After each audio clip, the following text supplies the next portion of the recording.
আসসালামু আলাইকুম। সবাই কেমন আছেন কলিজার ভাই ও বোনেরা?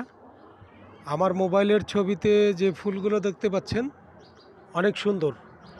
এর আগে আপনারা কখনো দেখেছেন কি না সেটা আমি বলতে পারবো না। তো যাই হোক, এটা একটা ঔষধি গাছ, সে নামটা আমি পরেই বলছি। যে এই যে আজ থেকে ৩০ বছর আগের কথা যদি বলি, ৩৫ বছর আগের কথা যদি বলি, তখন কিন্তু গ্রামগঞ্জে তেমন কোনো হসপিটাল এবং তেমন কোনো ডাক্তার ছিল না চিকিৎসার জন্য।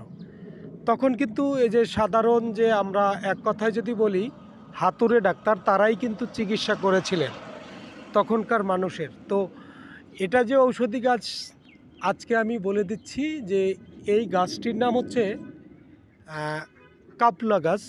হয়তো অনেকে অনেক অঞ্চলে অনেকভাবেই চিনেন।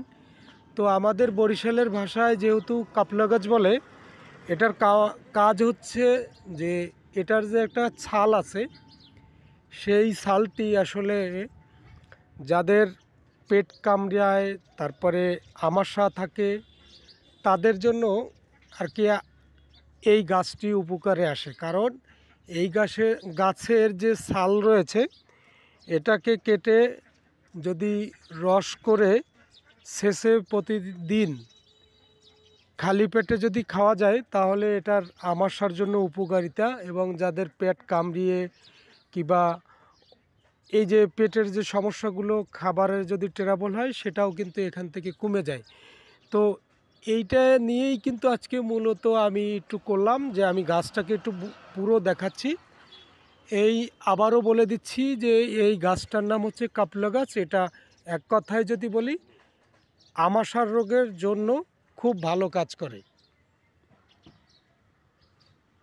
সবাই ভালো থাকবেন, সুস্থ থাকবেন। সবাইকে আমার পক্ষ থেকে আসসালামু আলাইকুম।